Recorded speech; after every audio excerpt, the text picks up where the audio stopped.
Құрметті қазақ елі, біз Сарыағаш қаласынан келдік. Жалғыз басты ананың үйіне қараңыздаршы, үйін. Дәл осы үйде 8 бүлдіршінмен жалғыз басты ана өмір сүріп жатыр. Үйлі болуы бірінші арманым. Пәуір әкем орын білмей тұрады, не дегенмен. Күйеуің жоқ болса барлығы бәрібір басқаша екен да. Бір нәрсе жетпей тұрған сияқты болса. Айтады ғой, әке бар үйде, бәрібір береке бар деп.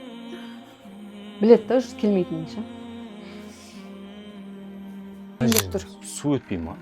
Су өтпейді, бірақ қыс кезде жаман өлдіп, Мұздалай ма? Мына жер холодильник сияқты болып, әжептәуір мұздай болады осы жер. Ассалаумағалейкум. Қалайсың? Бұл 8 бүлдіршіннің әкесі осыдан 2 жыл бұрын жол апатынан өмірден өтті. Содан бері Ақмарал әпкеміз балаларын жалғыз өзі бағып келеді.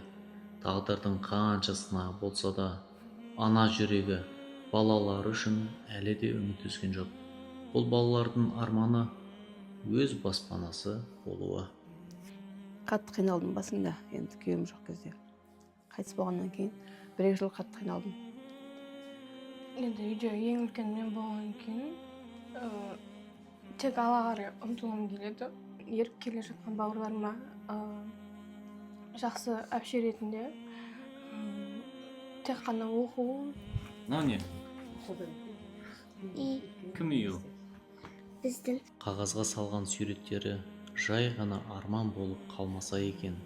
Сол сурет бір күні шынайы үйге айналса екен деген ниетпен халықтан жиналған азғантай қаражатқа үй құрылысын бастап жібердік. Қазіргі таңда осы жалғыз басты анаға 8 бүлдіршінменен біз үй құрылысын бастағанбыз. Әрине халықтың арқасынан, сіздердің арқаларыңызда, сіздердің қолдауларыңыз біз үшін өте маңызды. Көбісі кетіп, азы қалды. Кішкене ғана сіздердің үлестеріңіз осы бүлдіршіндердің үйлі болуына себепкер боласыз.